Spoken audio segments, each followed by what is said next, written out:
Mabuhay ang dakila nating bansang Pilipinas. Mabuhay at magandang umaga sa inyong lahat, mga mahal na kababayan. Ako po ay si Kabuti at ito ang pambungad na podcast na binubuo ko sa temang unang binanggit ng dakila nating bayani na si Dr. Jose Rizal. Nung sinabi niya na ang hindi marunong lumingon sa pinanggalingan ay hindi makakarating sa pinaroroonan. At ito na nga siguro sa pananaw ko ay ang dahilan kung bakit tayo nandito ngayon sa ganitong malagim na kalagayan sa kasaysayan ng ating bansa. So, sa podcast na ito ay sisikapin kong suriin ang ating pinanggalingan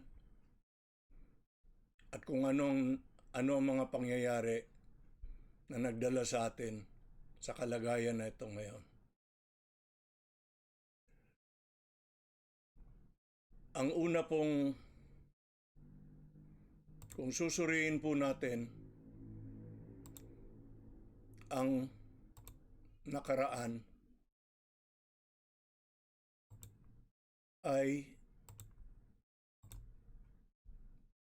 pasensya na po kayo, pinag-aaralan ko pa itong aparato ko rito na alam nyo naman, sa katandaan ng tao, gaya ng kasabihan sa Ingles, it is hard to teach an old dog new tricks. New trick ko ito para sa akin. Ngayon lang ako sa buong buhay ko magtatayo ng podcast na ganito. Kaya ipaumanhin na lang po ninyo. Ito pong naging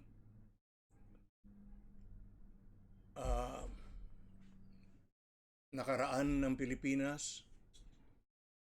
Ako po ay napanganak nung naabutan ko pa ho ang pagka-presidente ni Ramon Magsaysay.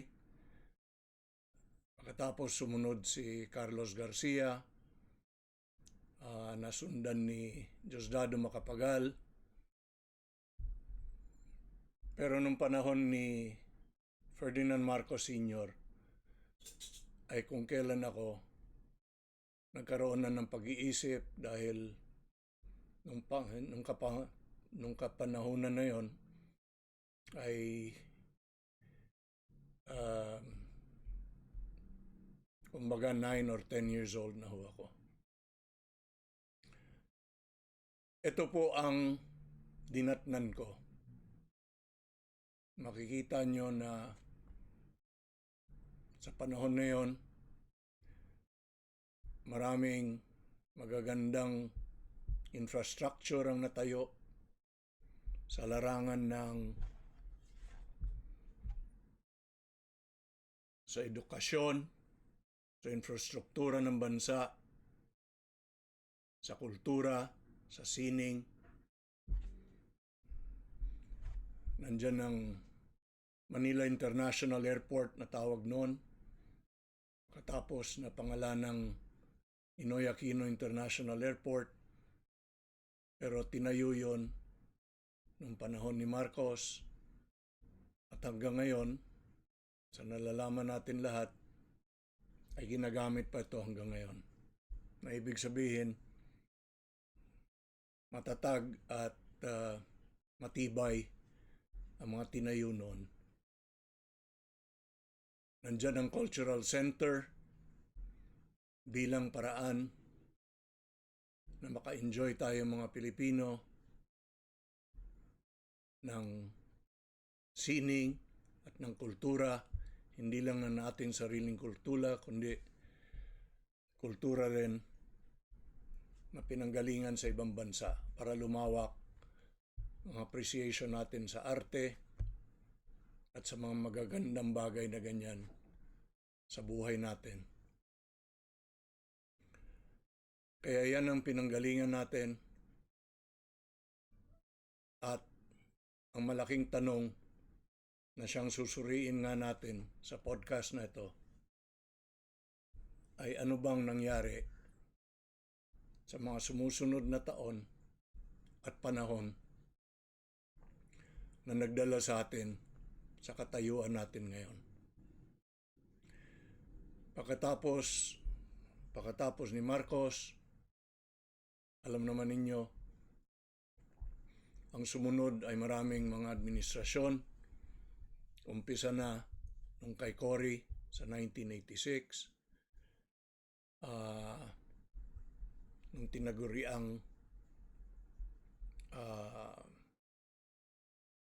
tinaguriang People Power Revolution, kuno. Sinasabi kong kuno dahil pag sinuri ninyo ang ibig sabihin at kahulugan ng revolution sa diksionaryong Ingles, ang ibig sabihin ng revolution ay pagbabago. So ang unang tanong ko sa sarili ko, lahat itong panahon, mahabang panahon na nakaraan, ay paano nila matatawag na revolution ang EDSA 1986 samantalang walang pagbabago.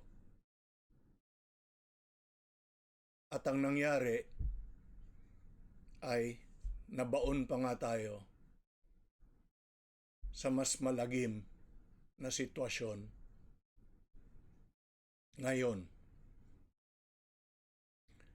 Taliwas yan sa ibig sabihin ng revolusyon. Kaya natatandaan ko nung nag-uusap kami nung mga magulang ko, nung nangyayari ang EDSA revolution na yan,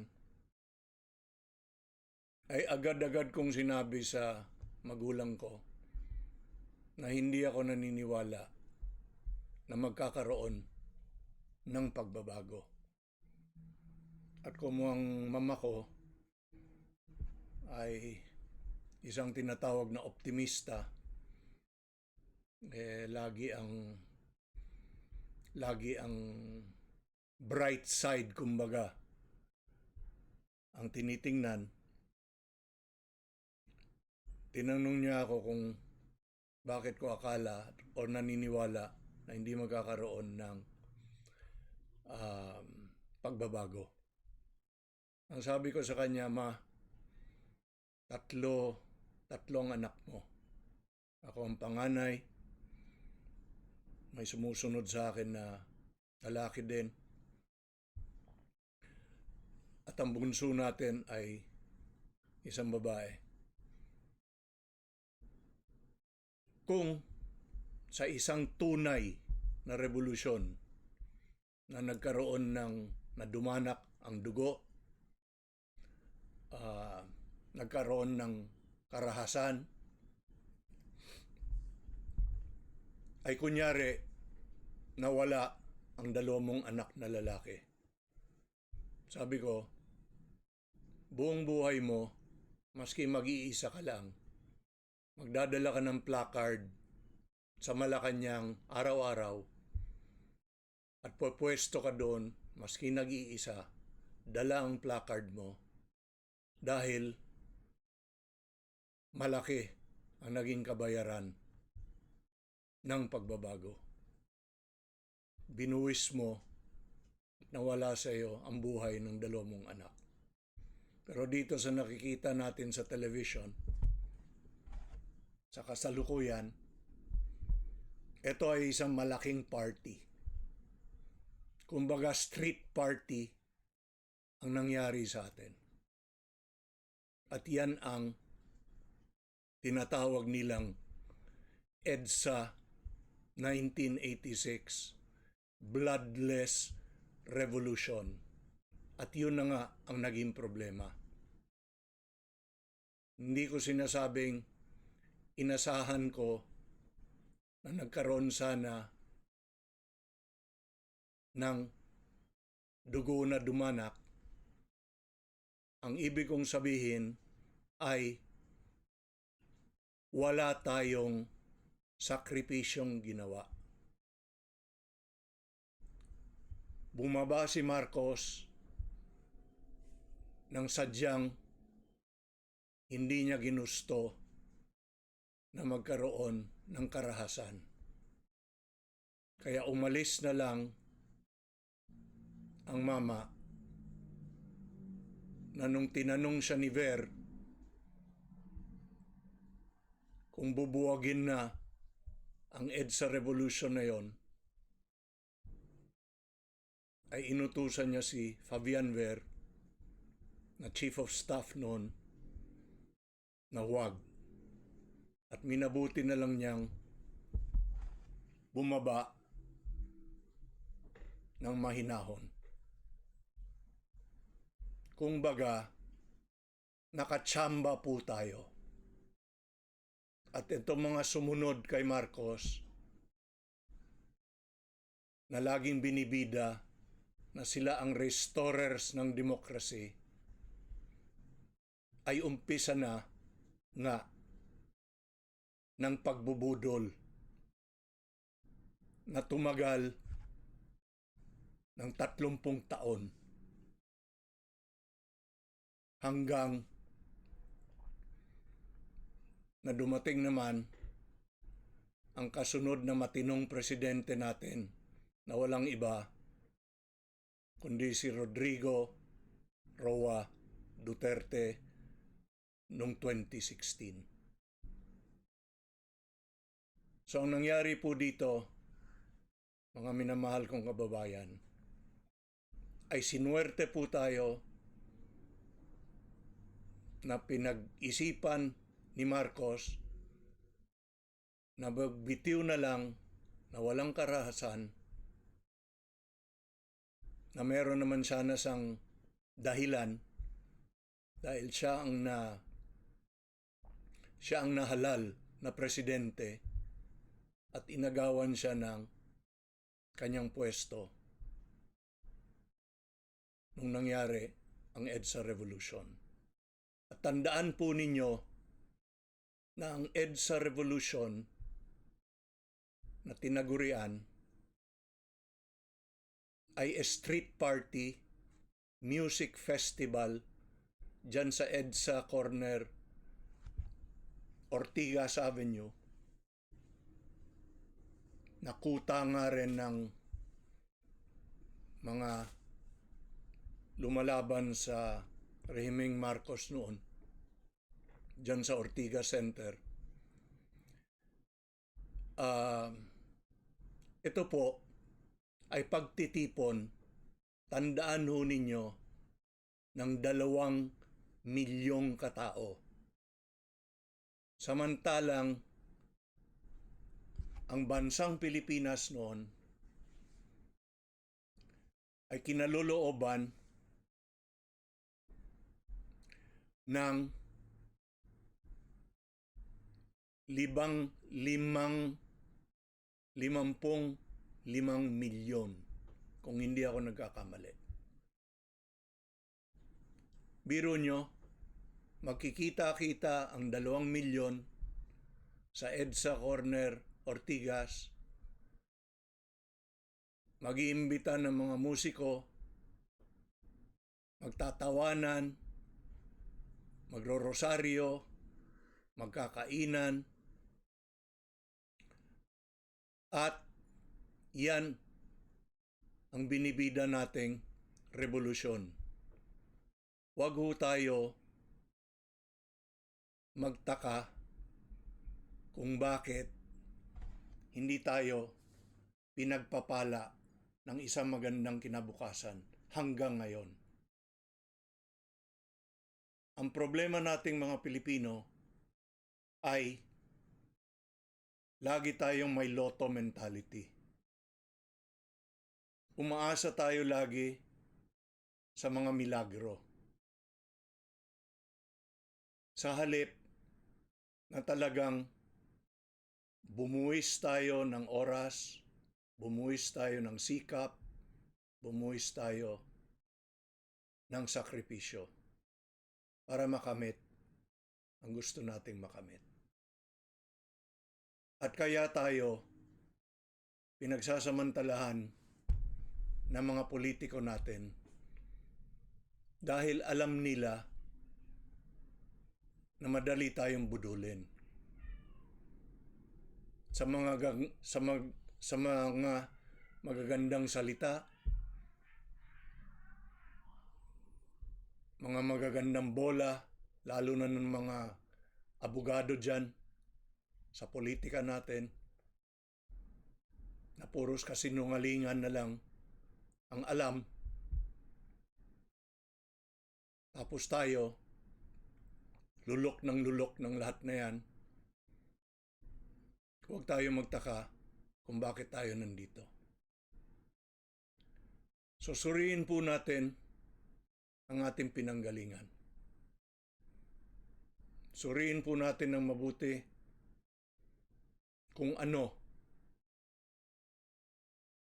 ang ginawa ng mga sumunod na mga rehimen na sumunod kay Marcos. Suriin po natin ng mabuti. Dahil nandito ang sagot sa matagal na nating tanong kung bakit tayo dumating sa ganitong katayuan. At milyong-milyong mga bata ang natutulog gabi-gabi sa bansa nating ito. Nagutom at masakit ang sikmura. Wala ho ako masyadong awa sa mga nakakatanda na kagaya ko. Lumipas na ho yung panahon namin na dapat gawin ang dapat gawin para gumandang patakbo ng bansa natin. Nawawala na po ako ng awa sa henerasyon na nakaraan dahil kung tutuusin, hanggang dada na lang po. Nung panahon ni Marcos, na marami na siyempre lahat ng millennial ngayon ay hindi na abutan. Ang UP na yan, kunyari, bawat may issue, libo-libong tao ang nasa kalsada at nagproprotesta.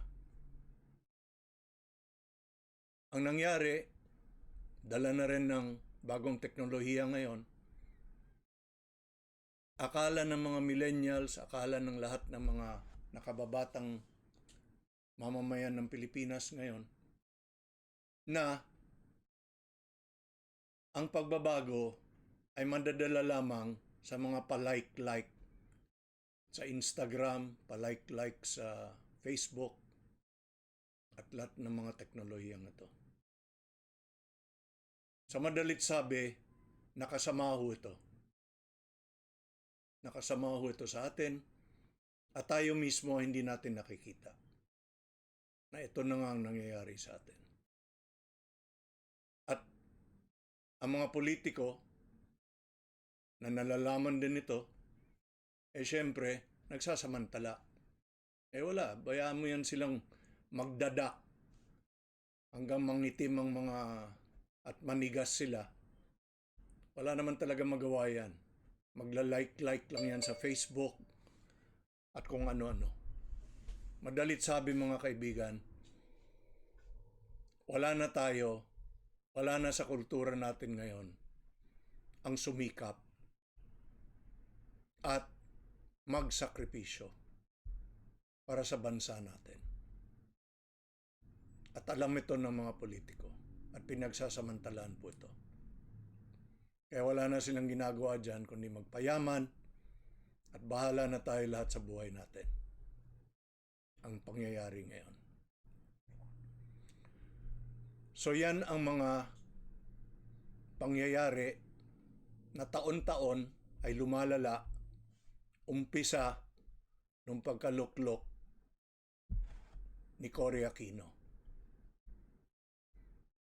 At kung ako ang tatanungin, nagkaroon lang ulit ng magandang pangyayari ng pagdating ni PRRD.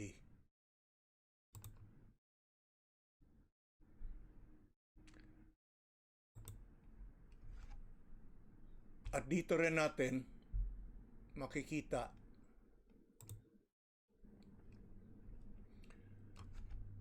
ang kadakilaan at pinalad nating maging presidente na si PRRD. Ako po ay isang mechanical engineer. At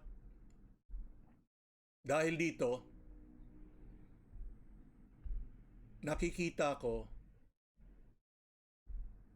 na karamihan ng nakaluklok sa mga pwesto ng poder sa gobyerno natin ay mga abogado. Lahat halos ng pinag-uusapan ay sasawsawan ng politika, sasawsawan ng mga abogado dahil akala nila sila lang ang nakakaalam. At dito po tayo nagkakamali bilang sambayanang Pilipino.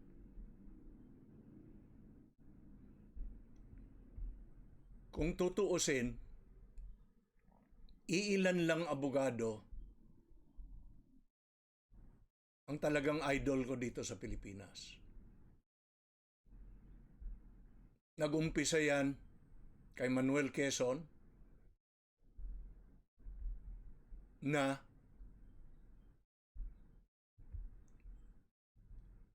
siya ang naging sanhi ng independensya ng Pilipinas.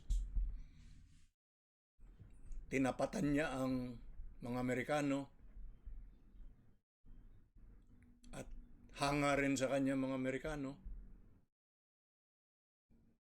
Kaya nagkaroon tayo ng independensya. Hinahangaan ko yan si Manuel Quezon. Gawa ng independensya na nakuha niya para sa Pilipinas. Sumunod dyan ay si Marcos. At malalaman ninyo, ikikwento ko kung bakit sa darating na panahon, kung bakit inaakala ko nakahanga-hanga nga ang naging leadership ni Marcos. Yan ang kagandahan ng kasaysayan, mga kaibigan. Yan ang kagandahan ng ating pinanggalingan. Hindi po yan mabura, nandyan yan habang buhay.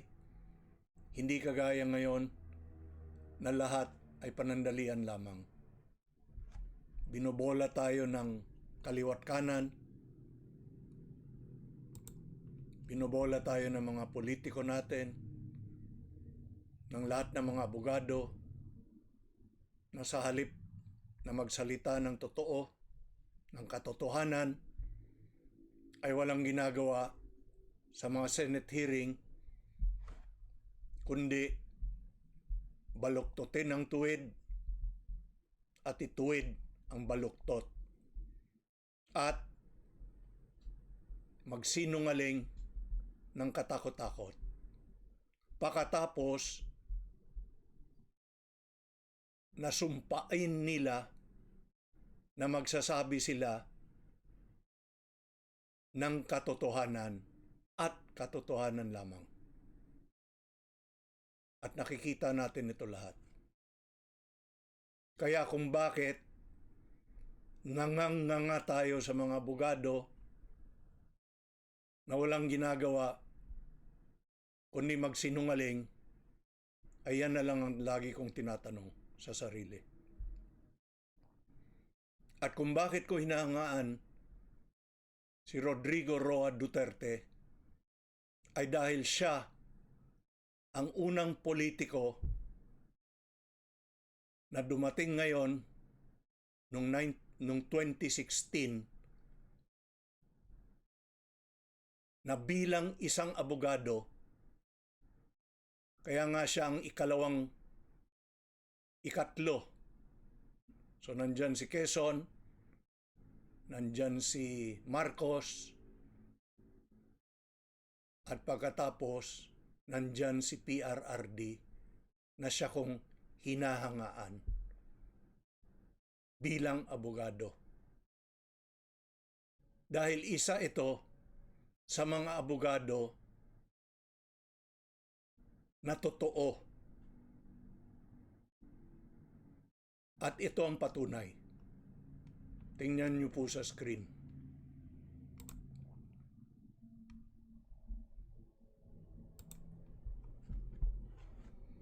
Kaya ako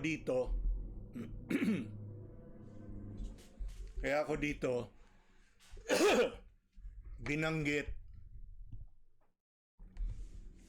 ang pinangako sa atin lahat ni Rodrigo Roa Duterte nung sumumpa siyang Pangulo ng Pilipinas noong 2016. Ito ang binigkas niya.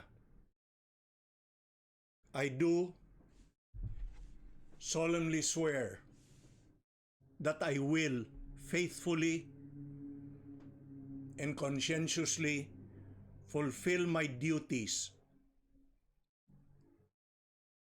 as President of the Philippines, preserve and defend its Constitution, execute its laws, do justice to every man, and consecrate myself to the service of the nation. So help me God.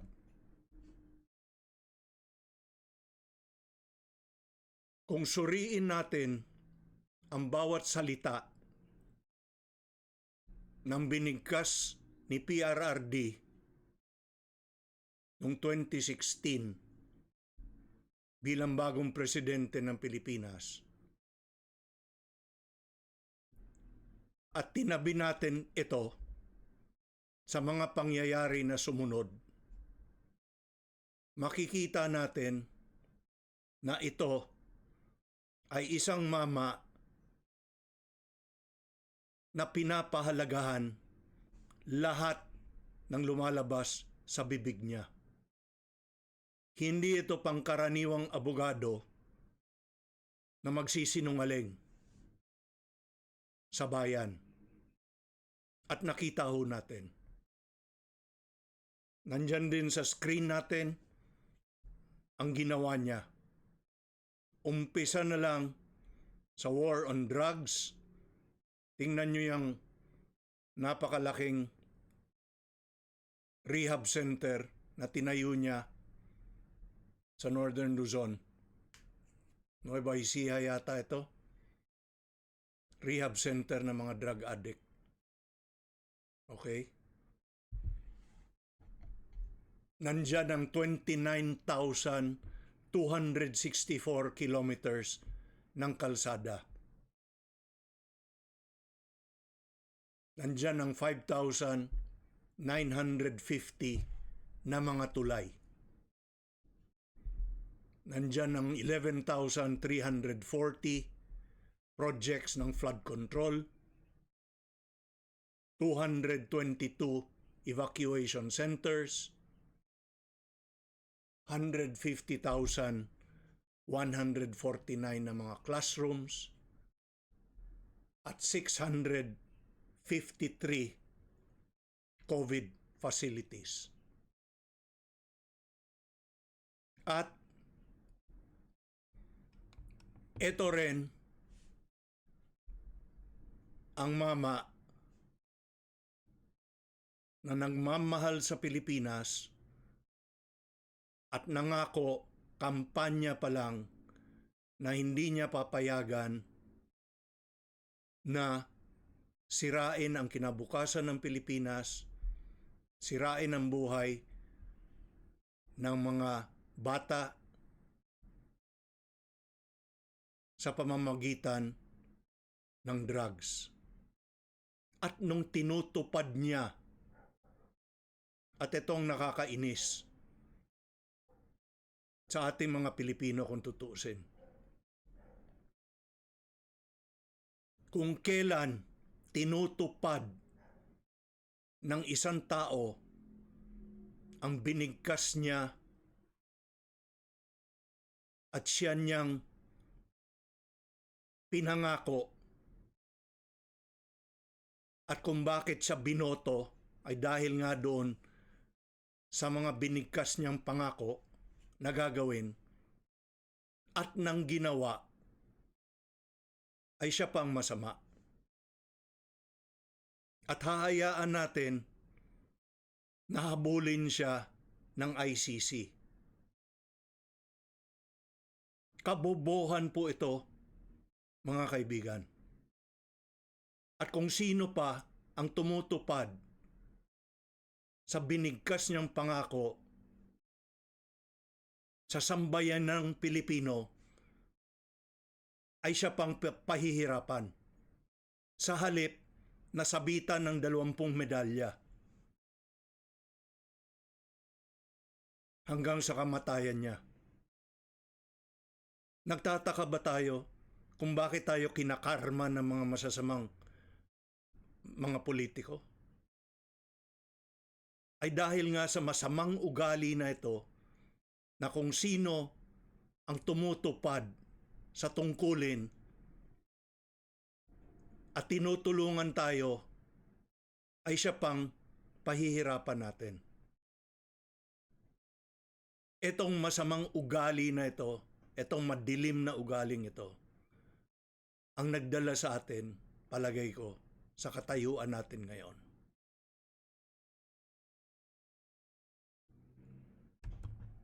Ito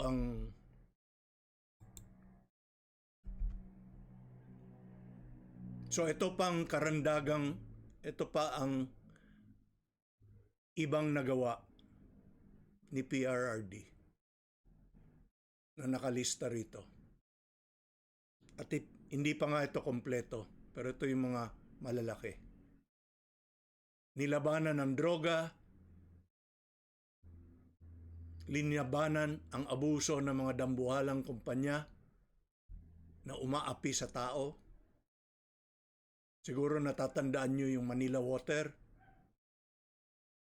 Hindi kaya mas madali para kay Presidente Duterte ang pumunta sa opisina ng mga malalaking negosyanteng ito sa Ayala Avenue, kausapin sila at magpasuhol? Hindi kaya mas madali yon?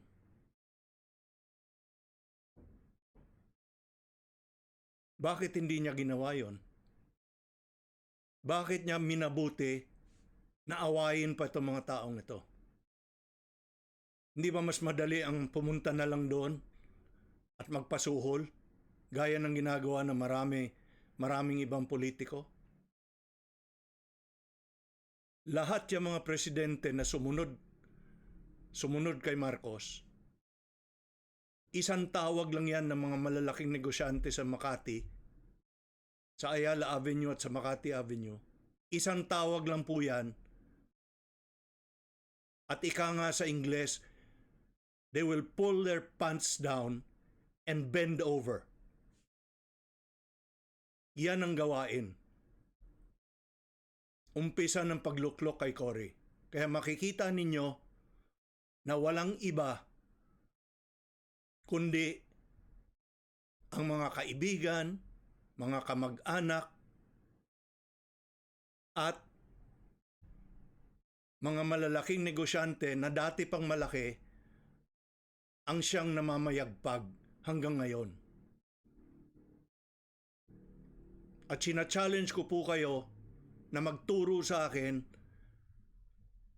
ng maski 5 na nag-umpisa na maliit at naging malaking negosyo ngayon. Wala po. Ang lumalaki lang sa Pilipinas ay yung mga nakadikit sa mga poderoso at may poder sa ating gobyerno. Na nung kapangnahunan ni Rodrigo Roa Duterte ay hindi niya pinayagan na api-apihin ang mga kababayan niya at ginamit ang kapangyarihan niya bilang presidente na ituwid ang mga ginagawa ng mga ito. Nandyan din yung laban niya sa korupsyon, sa customs at sa BIR.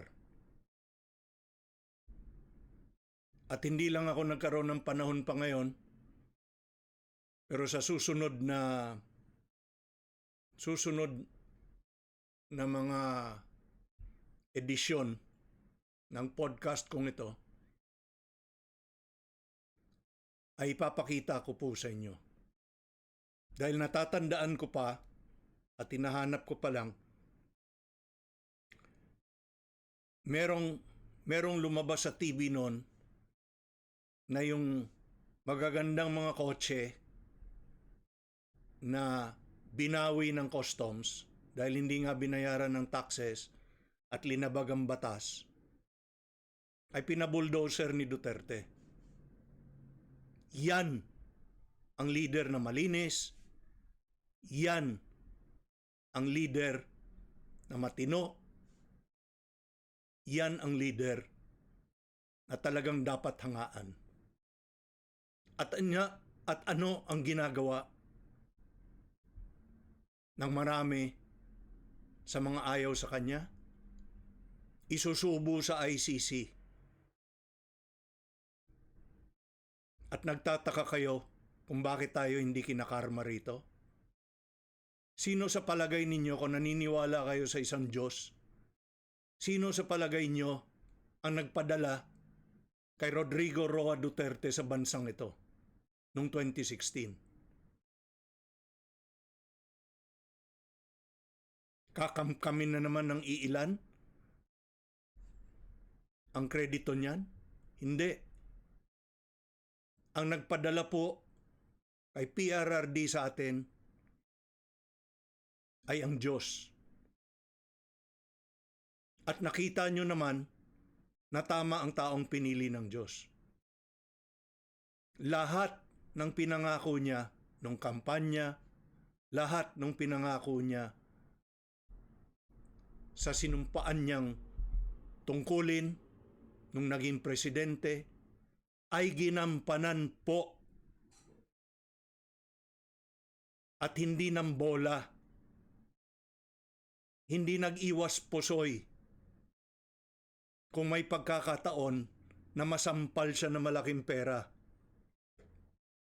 Tinanggihan niya lahat yan. Bilang pasasalamat, nandito tayo ngayon at wala tayong ginagawa kundi mag-like dyan sa Facebook at kung ano-ano. Ngayon, nalalapit dito ang ICC at tatangkaing arestuhin si Duterte.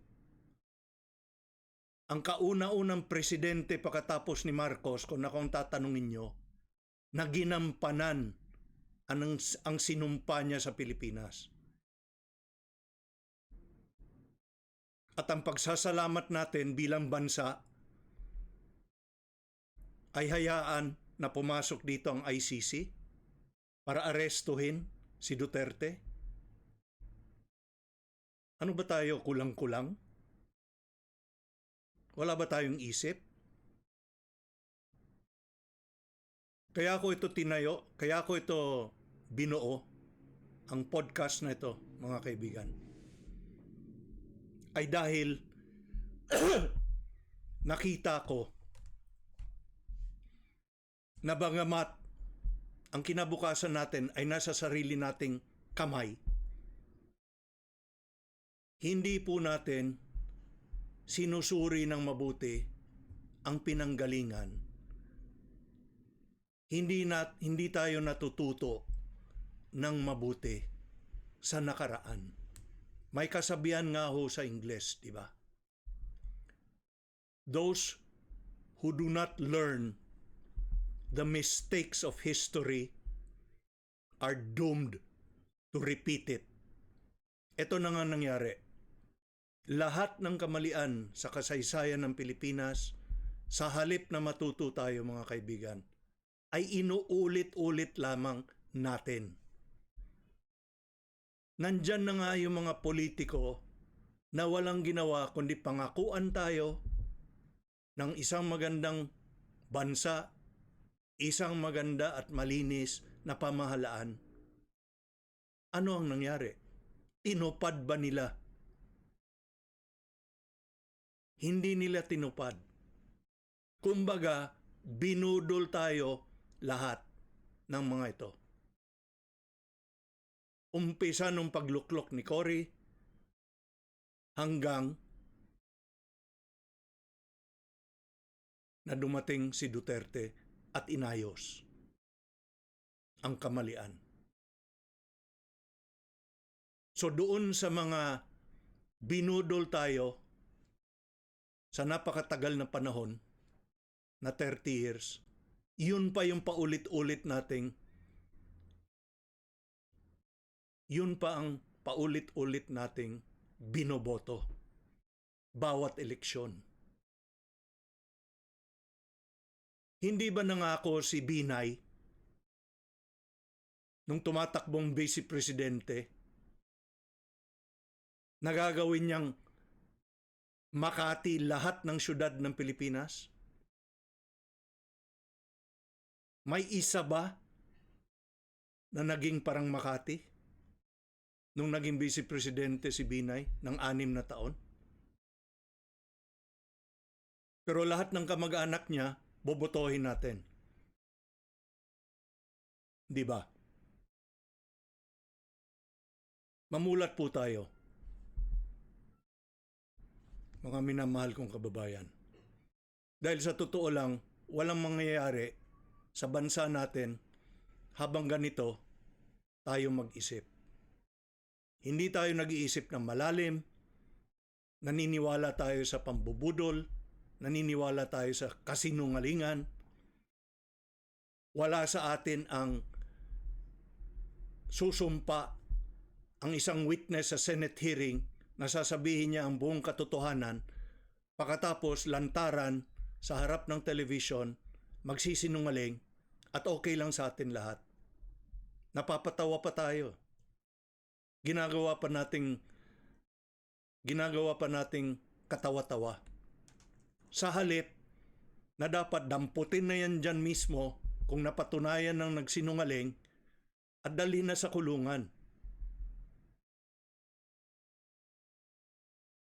Meron akong isang kwento tungkol dyan na nakatuon sa mga nagsasabi, mahirap patinuin ng Pilipinas. Hindi po mahirap patinuin ang Pilipinas. Kung magkaroon lang ng isang leader lagi na parang si Rodrigo Roa Duterte. Dahil pinatunayan niya na kaya niyang patinuin ang Davao. At ang Davao ay isa sa mga pinakamalaking syudad ng Pilipinas. Kung kinaya niyang patinuin ang Davao, kaya niya patinuin ang buong Pilipinas. na siya nang ginawa niya. Lamang, mahirap ayusin ang isang bansa na sinira sa loob ng 30 taon sa loob lamang ng 6 na taon. Kung may konti tayong isipan, alam natin yon. Madali lang ang subok niyan. Maghawak po kayo ng isang baso na kristal at bitawan nyo. Sa isang kalahating segundo, wasak ang basong yan. 1/2 second, wasak ang basong yan. Ngayon, challenge ko sa inyo, damputin nyo yung mga piraso ng basong yan at kumpunihin ulit.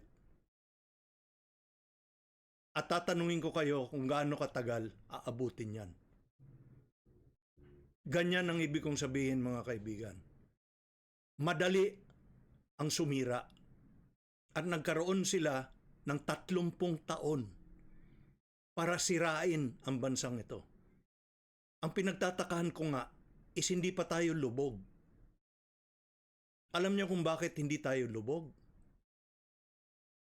Dahil mayaman na mayaman ang Pilipinas, kung tutuusin. Marami tayong regalo galing sa Diyos. Marami tayong ginto sa ilalim ng lupa. Masagana ang lupa natin.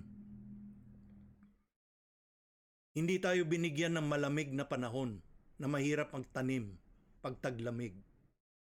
Lahat na ng bendisyon binigay na ng Diyos sa bansang ito. Nasa atin lang na nagpapabudol at nagpapaloko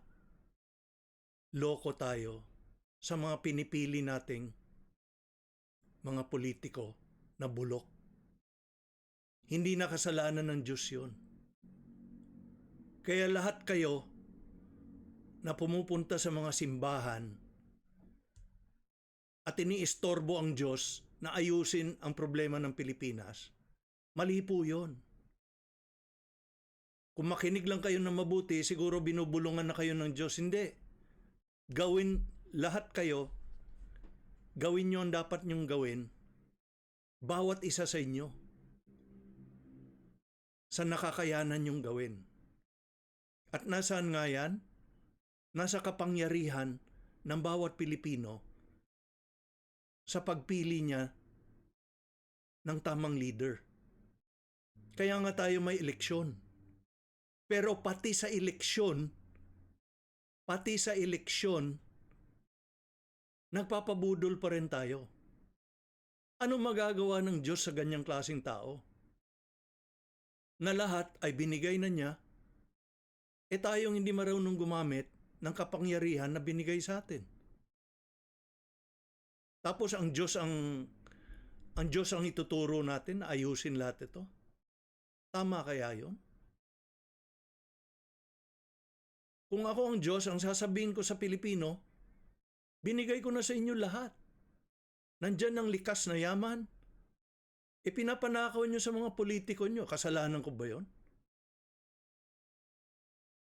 Ganon ang sasabihin ng Diyos.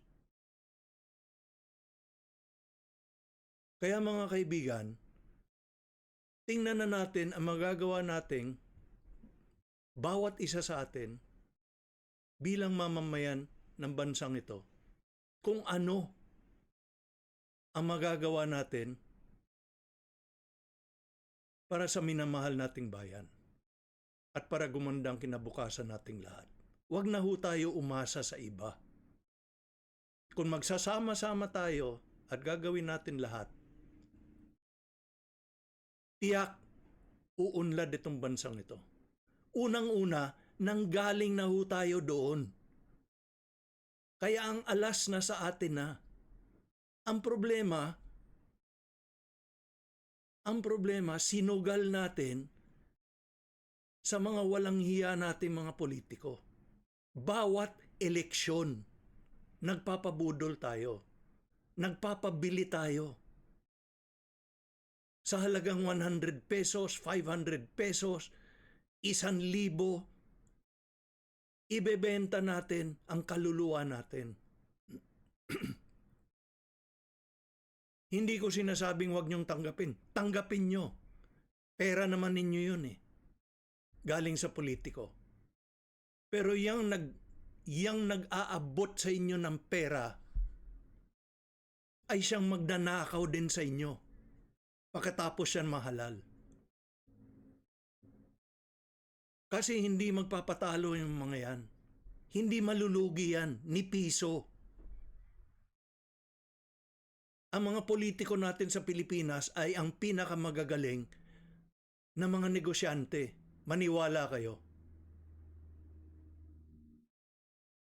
Maniwala kayo. At kaya nga nawala na yung respeto ko sa mga abogado. Dahil yan ang mga hinahangaan ng bansang Pilipinas.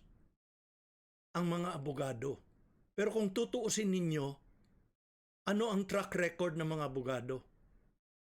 Ako marami na akong, sa mahaba kong panahon sa mga korporasyon at sa negosyo, marami na akong abogadong nakilala. Lahat ng klaseng pagtataksil ginagawa nila. Lahat ng klaseng pagsisinungaling. Alam naman ninyo siguro na magkakalapit lahat yan. Mga abogado, mga brad lahat yan. At ewan ko kung anong nasa pagtuturo ng law. Never ako pumasok sa ganyan, so wala akong alam. Pero maliwanag at malinaw na wala silang etika.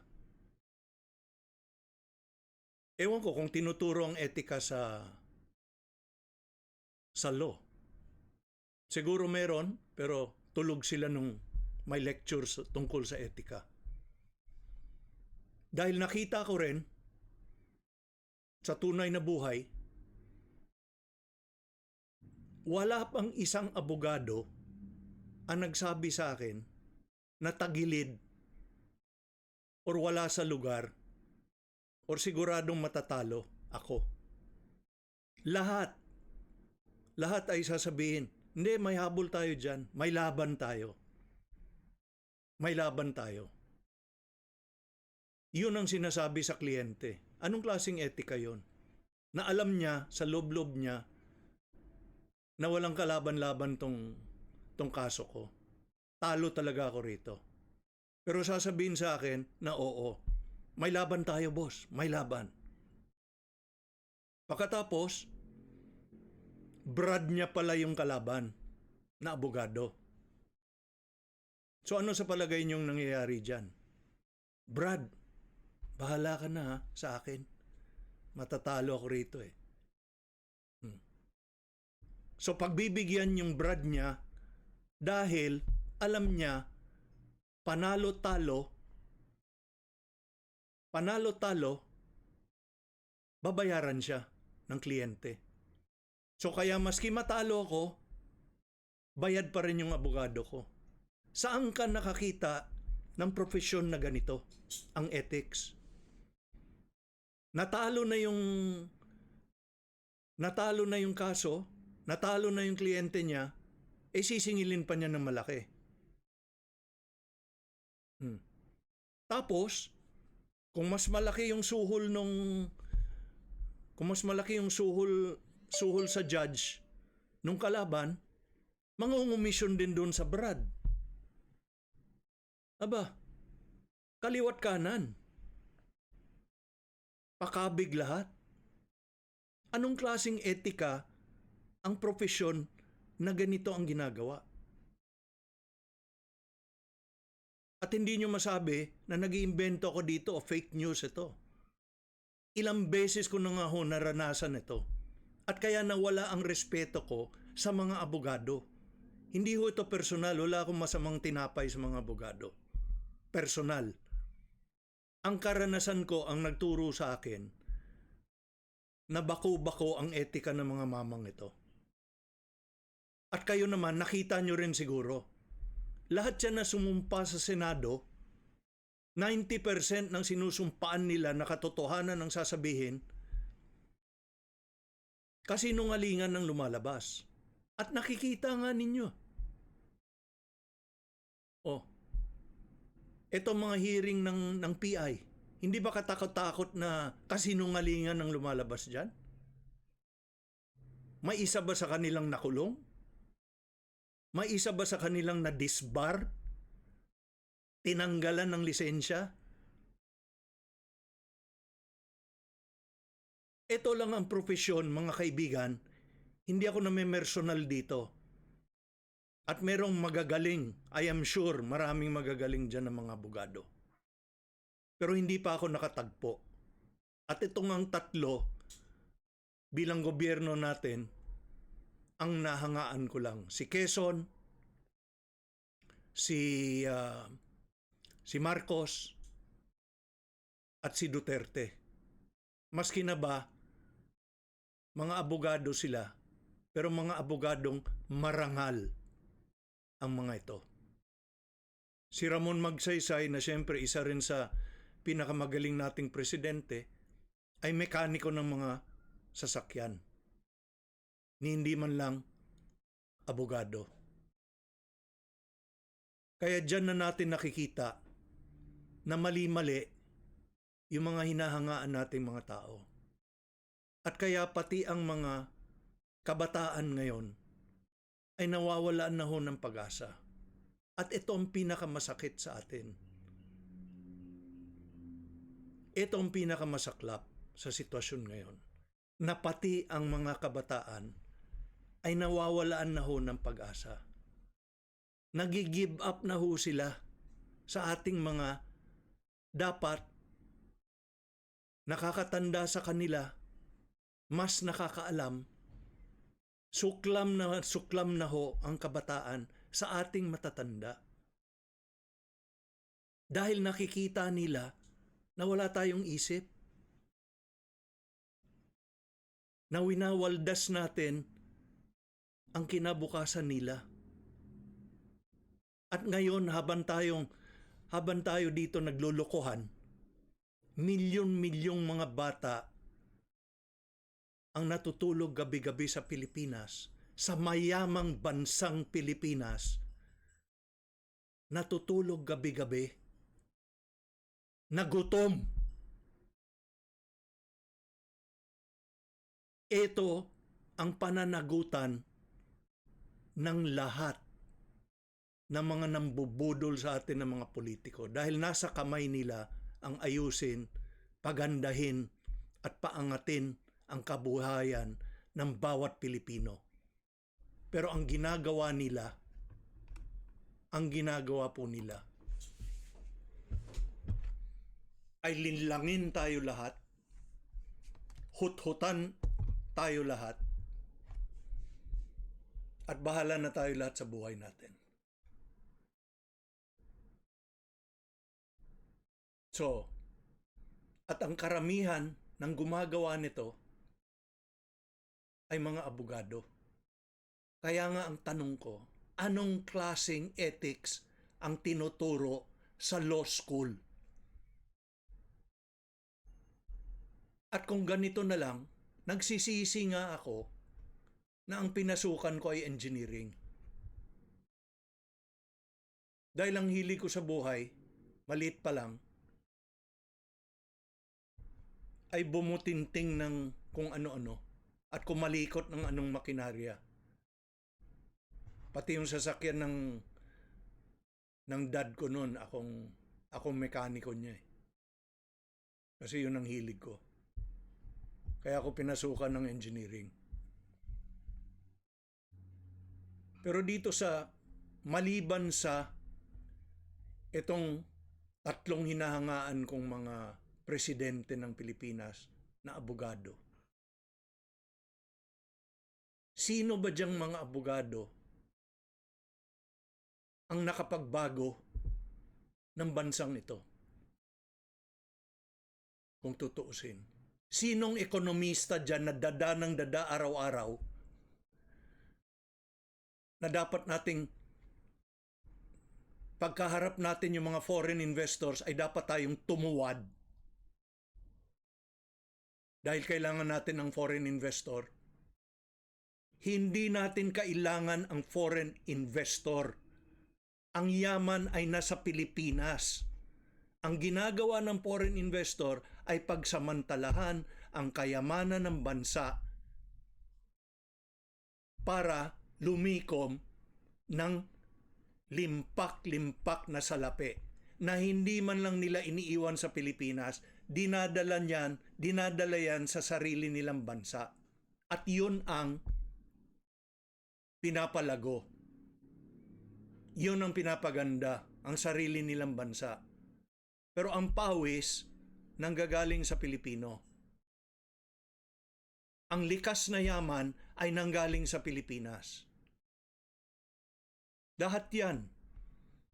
Yang South China Sea na yan at lahat. Ito rin ang usapin dyan.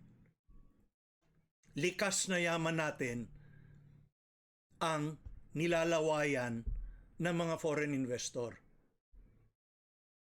Kaya kung isa kang politiko, isa kang leader na nagmamahal ng Pilipinas, ang susundin mong kilos ay kagaya ni Mahathir Mohamad ng Malaysia. Nung nakialam at gustong pumasok yung IMF, International Monetary Fund, nang gustong pumasok ang World Bank, ang Asian Development Bank, lahat ng mga bankero na yan, na hut-hutero, nung gustong pumasok sa Malaysia yan dahil alam nila na ang malaking likas na yaman ng Malaysia ay ang petrolyo nila, pinasulutan sila ni Mahathir Mohamad. At sinabi, kaming mga Malaysian ang tatayo ng petroleum industry namin dito sa Malaysia. Hindi kayo. Ang Malaysian ang makikinabang. Hindi kayong mga dayuhan.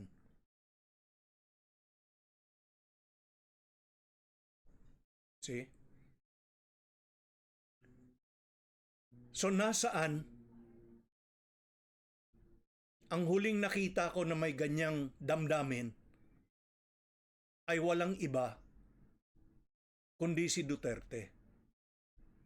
At kaya tinuturing ko siyang kahanga-hanga.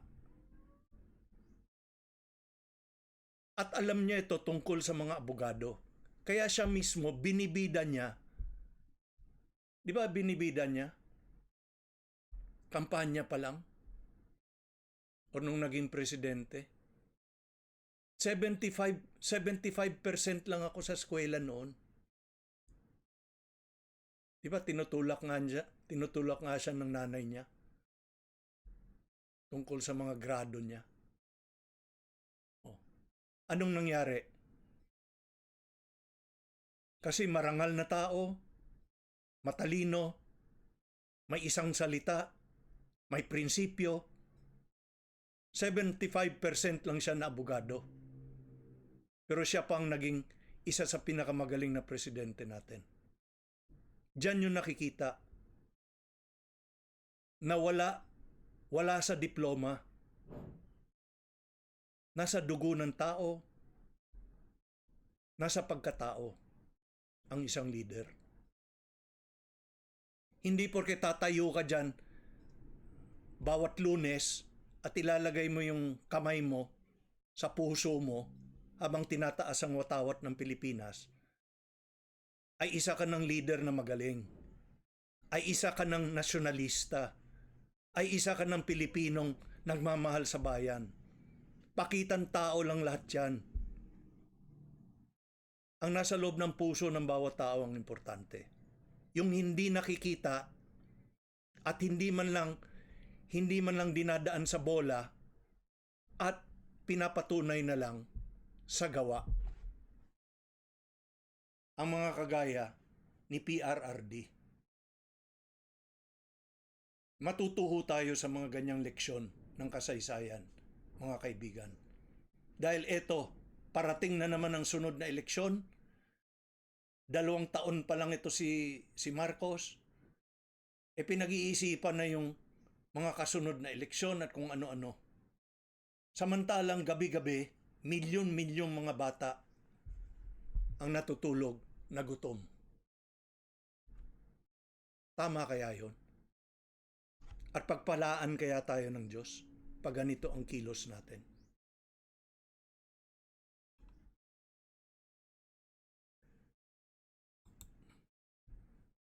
At ito ho, ang katayuan natin ngayon.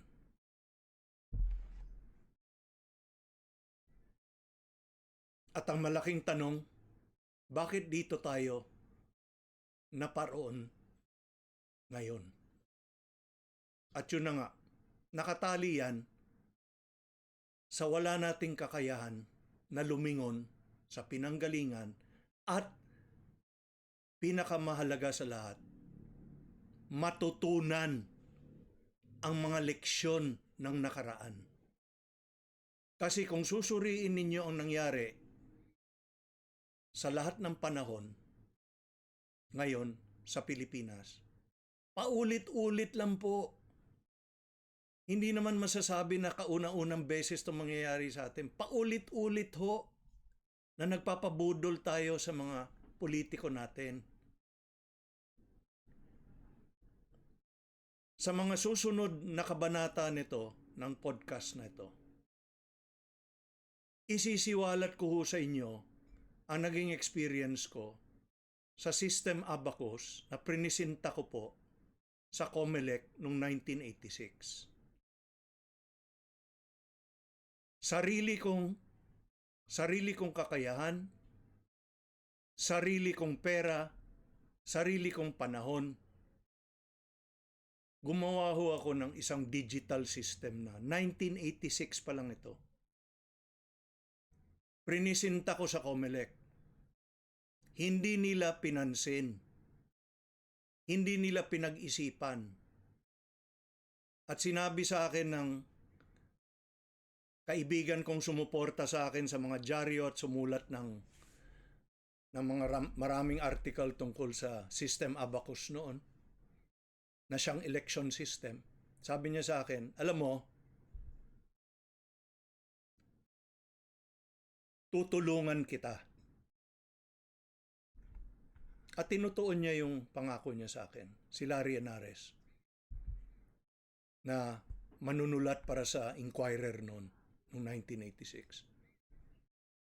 8 article ang sinulat niya tungkol sa election system ko. Binabanatan nga niya yung mga nasa COMELEC na isang katerba ng mga banuraw. Pero sinabi niya sa akin nung nag-uusap kami, tutulungan kita. At tinutuon niya. Pero hindi tayo mananalo. Sabi ko, bakit? Dahil Pilipino ka. Kung isa kang dayuhan, isa kang puti,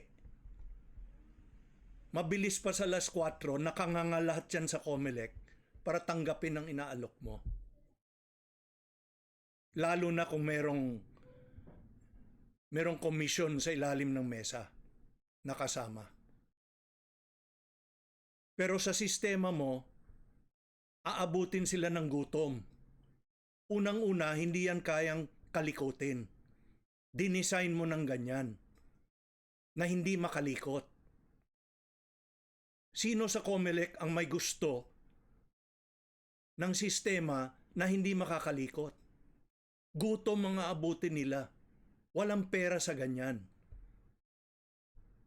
Walang pera sa tamang bilangan. Walang pera maski sino at gutom ang aabutin nila kung matino ang sistema ng eleksyon. Na kayang-kaya naman kung tutuusin. At sa mga susunod na kabanata nito, ikukwento ko sa inyo yan mulat puno hanggang dulo. Dahil masaklap na experience yan. Pati ako ay nawalaan na rin ng pag-asa sa bayan nating ito. Dahil ang huling tutulungan ng gobyerno dito sa bansa natin ay ang sarili nating kababayan. Ang nangigibabaw dito ay ang mga dayuhan at kung ano ang gusto ng mga dayuhan. At nagkatotoo na nga yung sinabi ni Larry Henares sa akin. Pagkatapos ng ilang taon, ayan, pumasok na yung smart magic. At nabudol na nga tayo lahat. Now, ayan na naman ang isang halimbawa na kung bakit hindi maaayos itong problema natin sa eleksyon. Bakit kamo? Sino ang lumalabas sa TV at lumalabas sa radyo para ipagtanggol ang Smartmatic noon? Tapos itong bagong sistema na gusto nilang ipasok, sino rin ang nagtatanggol nito? Mga abogado. Ito ang tanong ko bilang engineer. Sino ang gumawa ng Smartmatic system na yan? Hindi ba mga inhinyero? Hindi yata nagtuturo ng engineering sa law school, sa pagkaalam ko. So hindi abogado ang gumawa niyan. Ang gumawa ng Smartmatic at itong bagong tinitingnan ng COMELEC ay mga inhinyero. Ang tanong ko at pinagtatakahan ko, bakit ang tagapagsalita ng isang sistema na digital, na electronic 100% ay isang abogado or mga abogado? Meron na bang engineering class sa May digital engineering na bang tinuturo sa law school ngayon? Bakit ba sa lahat ng usapin napopolitika at nasasawsawan ng abogasiya? Why is everything suddenly legal? Para mabigyan ng trabaho lahat itong mga abogado na nahihirapan maghanap ng trabaho? Kung talaga silang magaling, bakit hindi silang mag-OFW?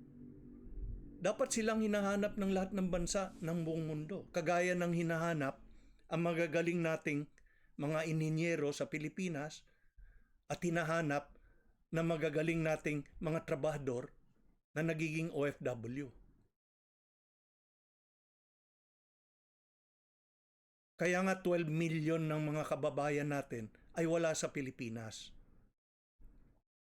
At nandyan na rin ang kaakibat na mga kasamaan na kaakibat ng OFW program na yan. Na binubudol tayo ng gobyerno na tawagin na bagong bayani. Ang babaw ng kaligayahan po natin bilang Pilipino. Tinawag lang tayong bagong bayani, ayan na, palakpakan na tayo lahat. Nagkakandara pa na tayo umalis sa Pilipinas. Hindi ko po sinisisi ang mga nag-OFW. Huwag ho kayo magkamali. Lagi kong sinisisi dito mga issue na ito at hindi kababawan ang gusto kong talakayin dito. Ang kalaliman nito ang gusto kong suriin. At ito na rin ang nagsasabi ng kalidad ng mga politiko at mga leader natin. Saan ka nakakita na ipinagmamalaki natin bilang bansa na 12% or mga 12 million katao ang kailangan umalis ng Pilipinas para lang magkaroon ng mas magandang kabuhayan? Saan ka nakakitang gobyerno na ipinagmamalaki na walang pagkakataon ang isang Pilipino sa sarili niyang bansa? Saan? Anong klaseng gobyerno yan?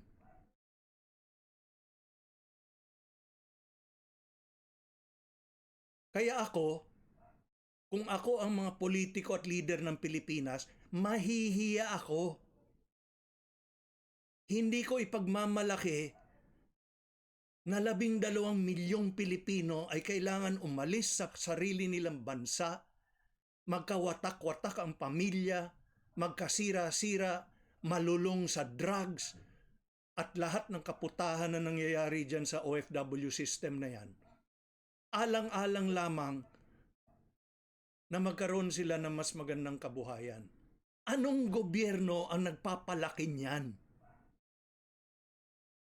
Kung sakali nga at kung matino itong mga leader natin at ang mga nasa gobyerno, ang dapat maging goal ay paunlarin ang Pilipinas at wala na dapat dahilan na umalis ang bawat Pilipino dito sa Pilipinas. Di ba tungkulin ng gobyerno ang bigyan ng hanap buhay ang bawat Pilipino? Kaya nga may gobyerno. Ang problema natin, iilan lang ang may utak at may damdamin na kagaya ni Rodrigo Roa Duterte. Ilan? At kung sana marami at puno ang gobyerno niyan, sa halip ng mga magagaling na mga abogagong ito, edi sana umunlad na mas maganda itong bansa natin. Tandaan po ninyo, iiwanan ko ito sa inyo bilang palaisipan. Ang Pilipinas, bukod sa mga infrastructure na magaganda na at malalaki na ginawa ni Marcos noon, nung kapanahunan na yon, tandaan po ninyo, bawat Pilipino ay nagsasalita ng 3 lengguwahe. 3 lengguwahe, mga kaibigan. Tagalog. Ang Tagalog nga, nagkakagulo tayo dahil ang mga Bisaya, gusto nila Bisaya ang national language. Ang Ilocano gusto, sa Luzon gusto, yun ang maging national language. So, maski sa Tagalog, hindi na nga tayo nagkakaisa. So, paano tayo magkakaintindihan ng mabuti niyan? Pero bukod sa Tagalog, magaling tayo mag-Ingles at magaling tayo mag-Espanyol. Hanggang sa dumating ang Cory Constitution noong 1987 at tinanggal ang Spanish. Saan na naman kayo nakakita ng mga leader ng bansa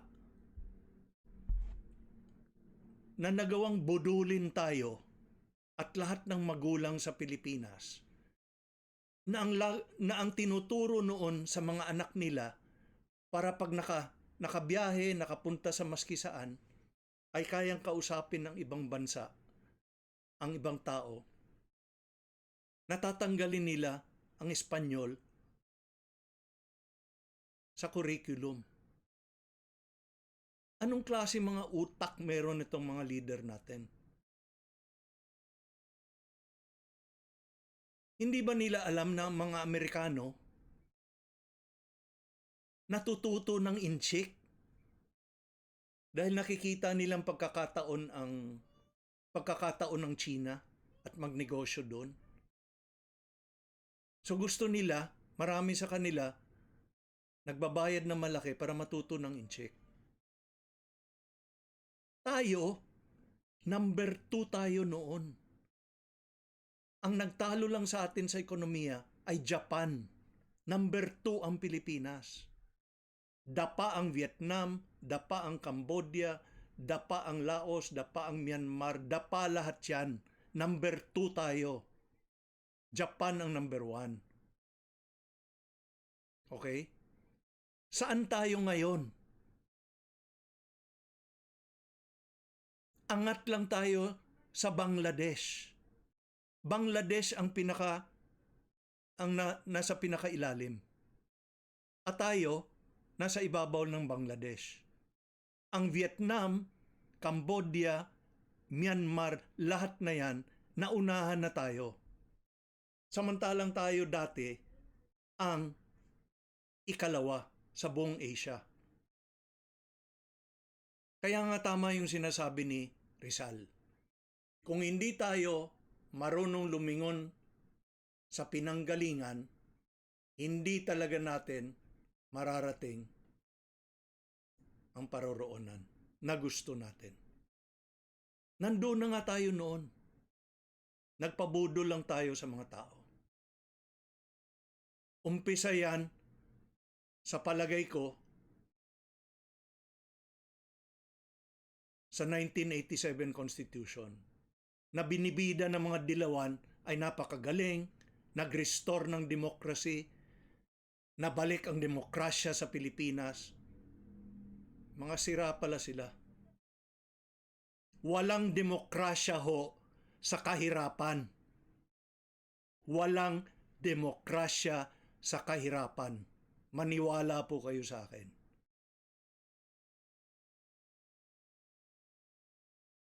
Ano ang demokrasya sa kahirapan? Ni wala kang demokrasya at wala kang kalayaan na pakainin ng masarap ang mga anak mo. Tatawagin mo yan demokrasya? So kalukuhan lahat yan. Hindi mo makain ng demokrasya. Tingnan nyo ang China. Officially communist yan. Na linalabanan ng Amerika. Walang may gusto ng komunismo. Pero matalino ang mga incheck. Matalino ang China. At anong inuuna nila? Kaunlaran. Galing sa wala 20 years ago, tingnan niyo yung number 2 ng China sa buong mundo ngayon. Kung hindi nga number 1. Humihiram nga ang pera ng ang Amerika, humihiram sa China. Para sa kaalaman ninyo. So number 2 ho tayo noon. Ngayon, number 2 tayo, pero ang bilangan galing sa ibaba. Number 1 sa kahirapan, ang Bangladesh. Ikalawa, ang Pilipinas. Ipagmamalaki natin yon.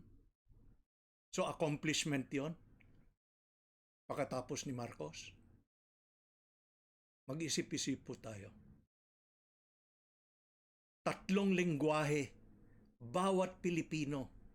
Nagbabalik-taktakan sa Kongreso natin, sa Senado natin, 3 lengguwahe. Papalit-palit sila. Pati mga puti, hindi maintindihan ng pinag-uusapan ng Pilipino. Ganon tayo kagaling. Ganon tayo katalino. Noon.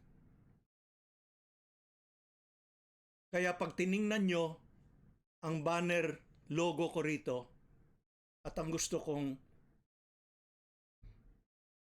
at ang hangarin kong itayo ay itong katipunan nga ng mga Pilipinong nagmamahal sa bayan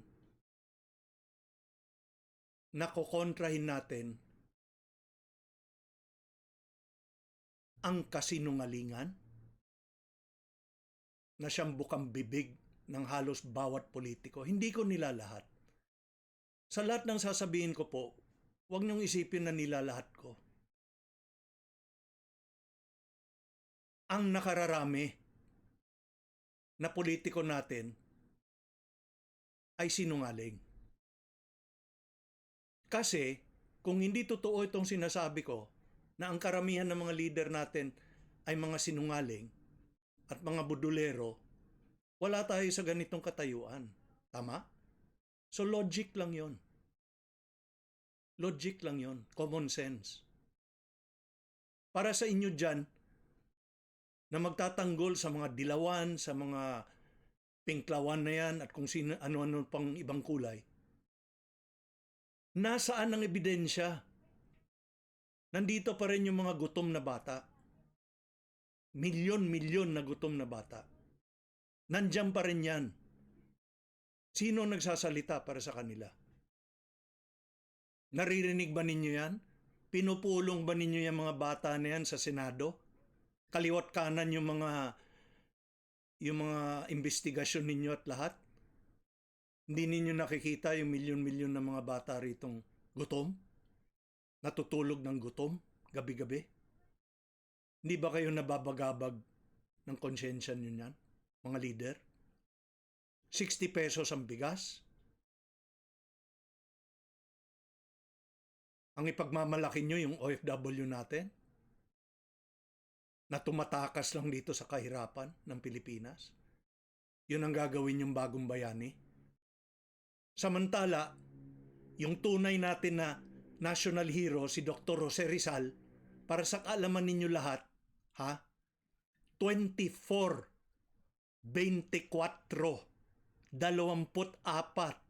na lengguwahe ang alam. Kaya nung lumilibot si Rizal sa buong Europa, ganyan na lang karami ang mga rebulto na meron si Rizal sa paligiran ng Europe, sa mga syudad ng Europe. Kaya noon, pag nagpakita ka ng pasaporteng Pilipino, ang unang pumapasok sa isipan ng immigration officer sa anumang bansa, dahil kilalang kilala si Dr. Jose Rizal sa buong mundo, Pilipino ito. Excuse me. Pilipino ito. Kababayan ito ni Rizal. Nandyan ang rebulto ni Rizal sa sentro ng syudad namin dito. Kung pupunta kayo sa malalaking syudad. Alam ba ninyo na 24 na lengguwahe ang salita ni Rizal?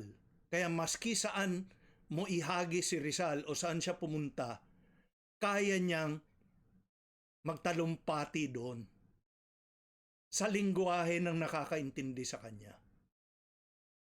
Hindi niya kailangan ng translator. Yan ang national hero natin. Nakakahangang tao. Pero anong ginagawa ng mga bano nating mga leader? Kung ano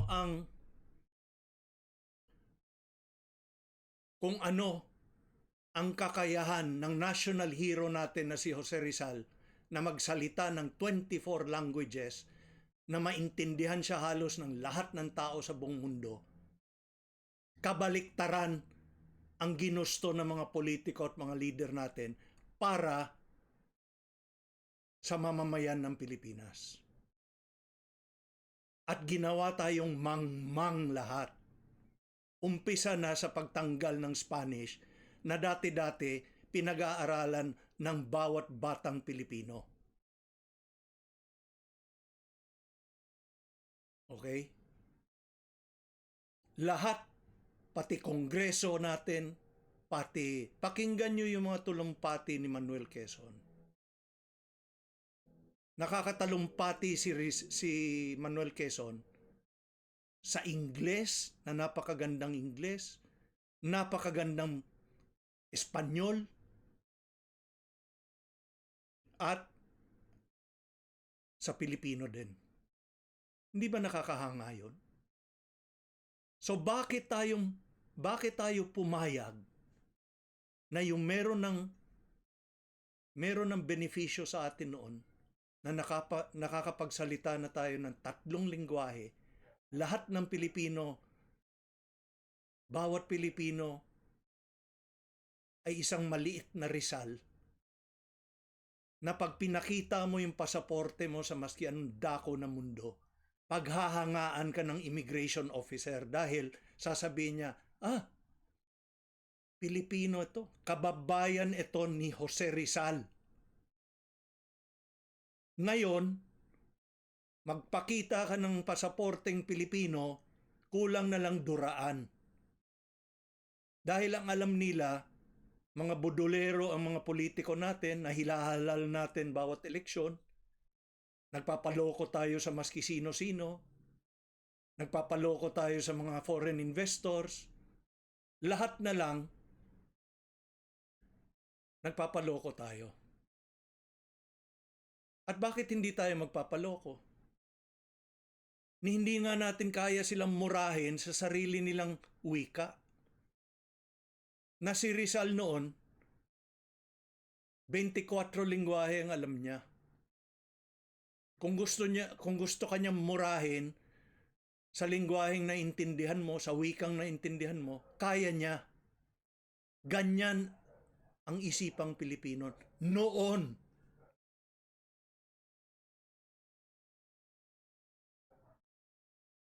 Isa tayong dakilang lahi, mga kaibigan. At tigilan na natin itong, hindi, ang may kasalanan dito kasi yung mga sumakop sa atin.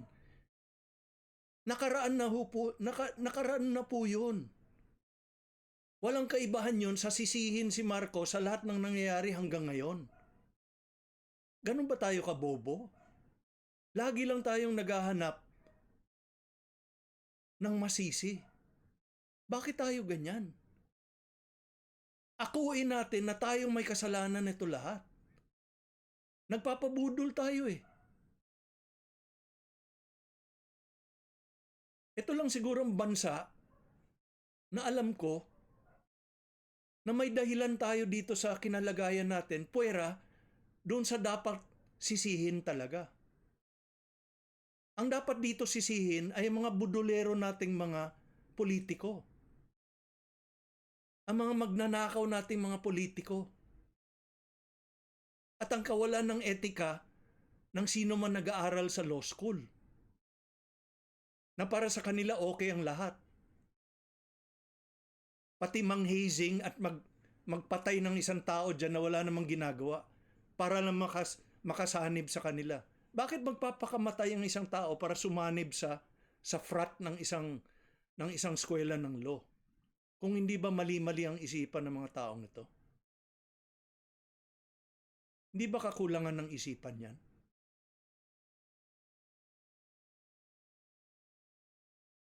So ito po ang dapat nating pag-isipan.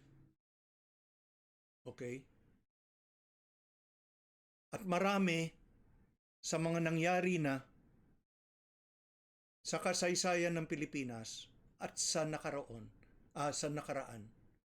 at sa pinanggalingan po natin. Tayo mismo ang umaldas ng lahat ng ito. At sana sa darating na panahon ay mamulat man lang tayo. Mag-umpisa tayo sa pagsuri ng pinanggalingan natin, ng nakaraan, at pinakaimportante ang mga leksyon na nakapaloob sa kasaysayan. Na pag hindi natin natutunan yan, kagaya ng ginagawa natin lagi, ay pauulit-ulitin lang natin ang lahat ng problema na naging hadlang sa pag-unlad ng bayan natin.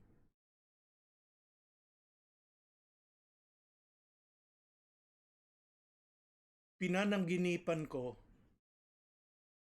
ang isang kinabukasan sa bansang ito na walang isang batang Pilipino na gutom. Alam nyo, kawawa ang mga bata. Wala na nga akong awa para sa nakakatanda at may edad na. Dahil tayo, may kakayahan tayo na gawin ang sarili nating kinabukasan na gusto natin. Ang talagang kawawa at kung gusto nyong turingin, ang mga biktima ng lahat ng kabobohan na nangyari sa bansang ito ay ang mga bata. Mga biktima ho yan. Mga biktima ho yan na nawawalaan ng kinabukasan dahil sa ginagawa nating kabulastugan ngayon. Gutom yan dahil sa mga kabulastugan na ginagawa natin ngayon. Na hindi naman lang tayo namumulat. Hindi tayo natatauhan hanggang ngayon. Sa kamalian na nandyan na sa kasaysayan na kailangan lang nating suriin.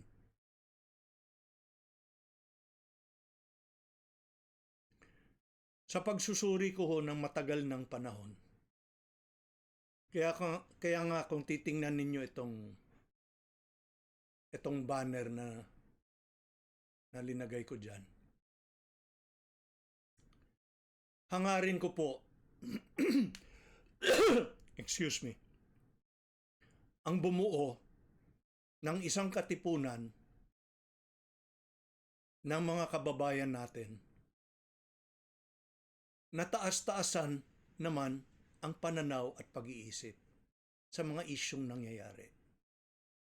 At hindi lang banat ng banat, kunyari, puna ng puna, suriin talaga natin na malalim. Lahat ito kasi may dahilan. At sa aking pagsusuri sa mahabang panahon, ito na ang naging apat sa palagay ko na ang kabuuan ng mga problema ng bansa natin.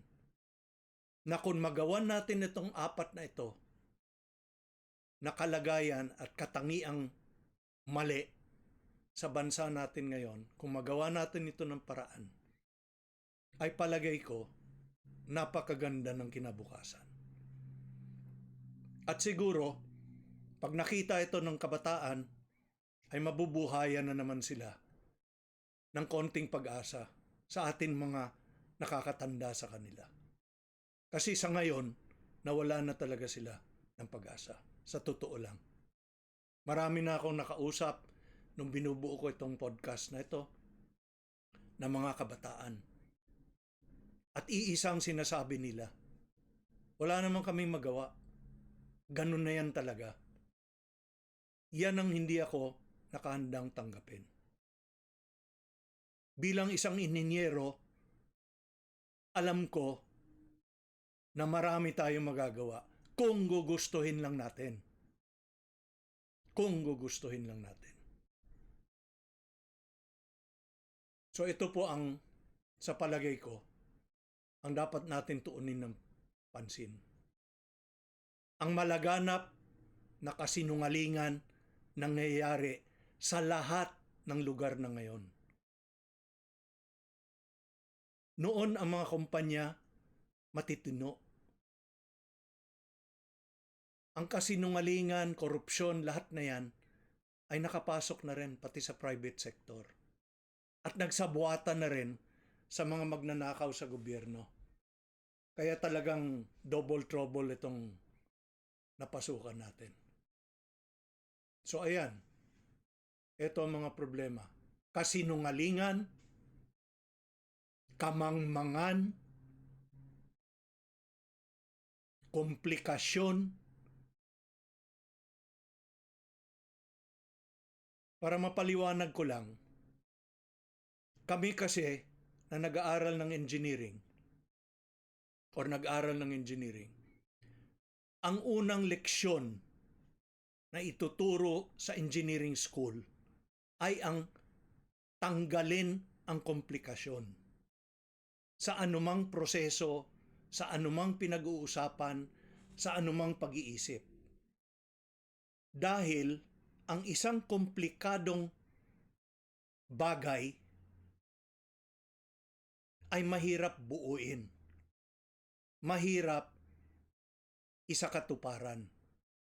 Kailangan mo talaga na simple lang yan. Ang tinatawag sa Ingles sa engineering school na KISS principle. K-I-S-S. KISS principle. Ang sinasabi ng KISS principle is keep it simple, stupid. KISS ang tinuturo sa mga ininyero. Tingnan nyo na lang ang sasakyan. Hindi ba ang mga jeepney ay naging mana sa atin na mga libo-libong jeep noon, jeep ng hukbong sandatahan ng Amerika nung nandito sila. Iniwan nila yon, mga jeep nila. Na tumatakbo yon 1945 ha, nung kasagsagan ng World War II. Anong ginawa ng Pilipino para makita nyo kung gaano tayo kagaling? Ngayon, ilang taon na bang 1945?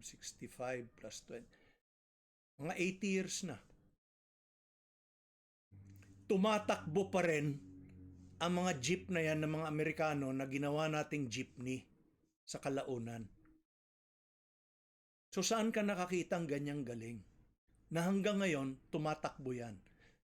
At bakit tumatakbo yan? At matibay at hanggang ngayon pwede pa rin, maski papano? Hindi ko sinasabi na dapat yan pa rin habang buhay. May pinapakita lang ako ditong example ng simplisidad. Dahil ang mga jeep na yan, ginagamit yan nung kapanahunan ng gera. At pag nasa gera ka, wala kang panahon na pumasok sa kasa ng isang sasakyan kagaya ngayon. So, napilitan at ganito talaga mga specification ng Army, kailangan simple lahat ng ginagawa. At kaya tumagal ng ganyan. Tingnan nyo yung mga bagong kotse ngayon. Pasok labas sa kasa. Mahal i-maintain. Ihambing nyo sa jeep noon na napakasimple. Maski sino marunong mag-ayos ng jeep. See? Yan ang KISS principle ng engineering. Keep it simple, stupid. Kasi habang komplikado yan, mahirap yan patakbuhin, mahal ang mga pyesa, dumadami ang mga pyesa, sirain, etc. At ang huli dito, ang kababawan. Na makikita nga ninyo sa lahat ng nangyayari. Itong apat na ito, para sa akin mga kaibigan, magawan lang natin to ng paraan. Maayos natin itong apat na sakit na ito ng bansa natin. Hindi malayo ang maging number 2 o number 1 ulit tayo sa Asia. Yun lang ang masasabi ko. Dahil nandyan sa apat na yan na mga sakit, ang balakid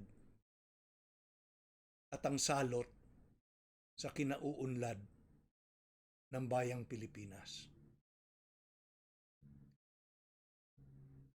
Sana po matulungan ninyo itong podcast na ito at mabigyan ninyo ako ng isang like dyan or subscribe para man lang unti-unti maski papano mapalaganap na natin itong mas malalim na pag-iisip sa mga isyong magbagabag sa atin ngayon bilang bansa. Marami pong salamat sa mahaba niyong pakikinig.